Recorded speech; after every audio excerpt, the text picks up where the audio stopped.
mais bien l'évangile du Seigneur pour son guide, le Saint-Esprit pour son protecteur, et la justice, pour signe de la vérité divine. Comment dès lors celui qui est injuste, peut-il se flatter d'être dans la justice de Dieu? Les désobéissances qu'on prêche contre les souverains, responsables devant Dieu, ne sont pas seulement une injustice, c'est de plus blasphématoire, contre Dieu lui-même qui les a placés à leur place. C'est un mensonge que de dire que le Tout-Puissant a placé, créé ou nommé un Saint-Père de Rome. En conséquence, ce Saint-Père n'est devenu ce qu'il est, que par l'imposture. Qui voudrait enseigner maintenant au nom de l'imposture, qu'on ne doit se soumettre qu'à la doctrine de Rome? À moins que ce ne soient les transgresseurs, qui se prétendent placés là où ils sont par le Seigneur, bien qu'ils ne le connaissent pas? Car s'ils connaissaient le Seigneur, ils n'auraient jamais transgressé sa parole, qui dit positivement: Donnez à César ce qui appartient à César. Quant à vous, qui êtes mes véritables disciples, vous ne vous immiscerez pas dans les affaires politiques, et vous donnerez à Dieu ce qui appartient à Dieu. Les Juifs de Jérusalem déclarèrent impurs, pour favoriser leur avidité, ce que Dieu lui-même avait purifié.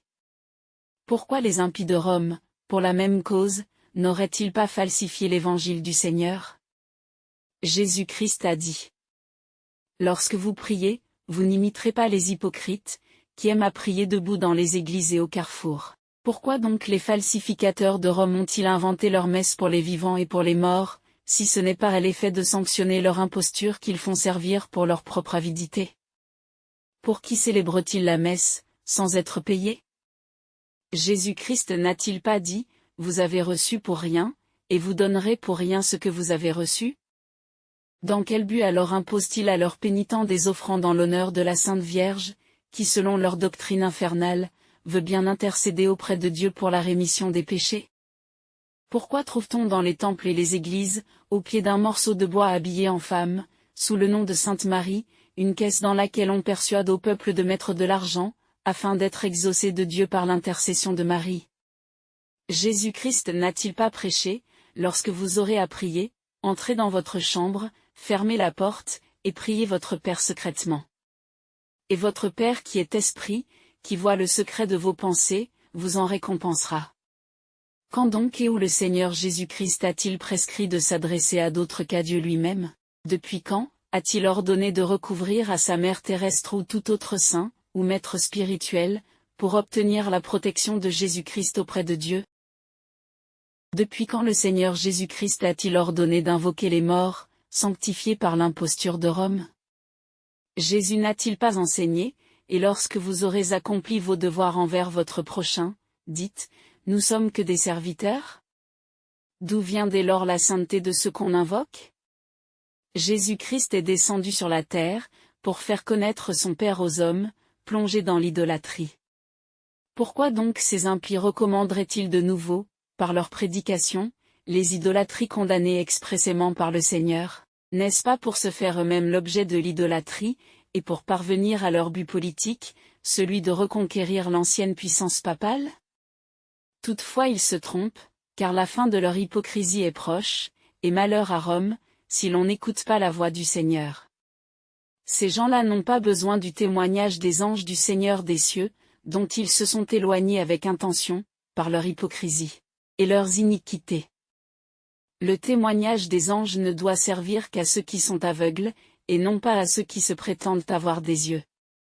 Il faut des médecins aux malades, il n'en faut pas aux individus qui se disent: Nous nous portons bien, nous sommes en bonne santé spirituelle.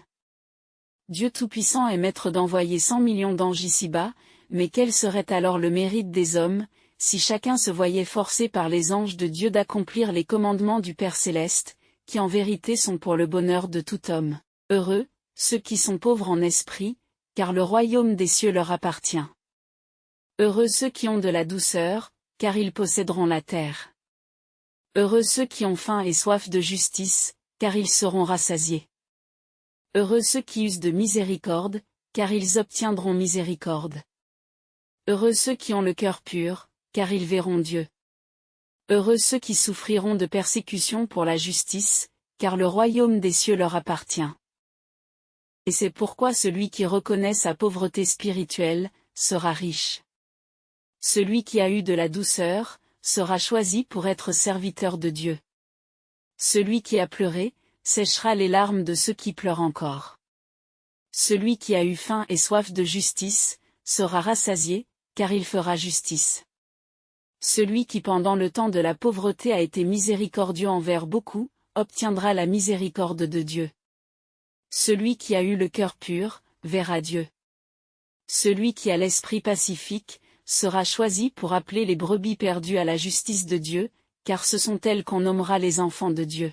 Celui qui a souffert des persécutions pour la justice, rendra justice, et Dieu lui-même lui rendra justice en face du monde.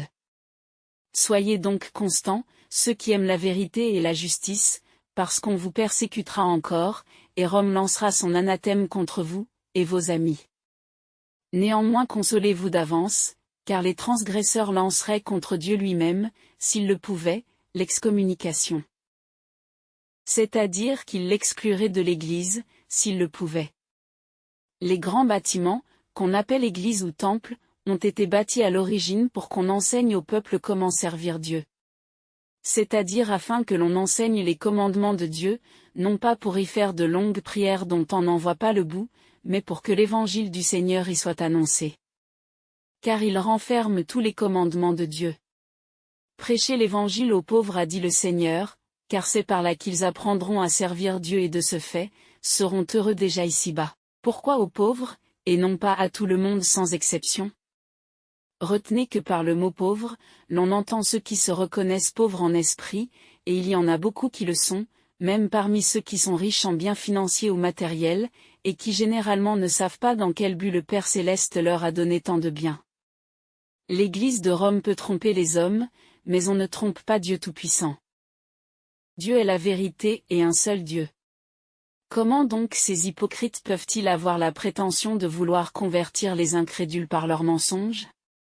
Le Seigneur Jésus-Christ, dans le temps de ses prédications, réduisait au silence, par la vérité de sa doctrine divine, les anciens qui écrivaient les textes officiels, et les pharisiens, et beaucoup de monde croyait en lui. Au contraire, la prétendue Église de Rome a perdu et éloigné d'elle des millions d'âmes, par les falsifications de l'Évangile. Il est évident que si l'Église de Rome était ce qu'elle devrait être, elle aurait dû se réconcilier avant tout, avec ceux qui se sont séparés d'elle. Car ce ne sont pas eux qui sont coupables, c'est elle seule qui, par son avidité, a falsifié la vérité de Dieu. C'est ainsi qu'elle a perdu des millions d'âmes. Comment donc ces hypocrites se vantent-ils de travailler à regagner des peuples dans les pays lointains par leur fausse doctrine? Se réconcilier avant tout avec ses frères, tel est l'ordre du Tout-Puissant.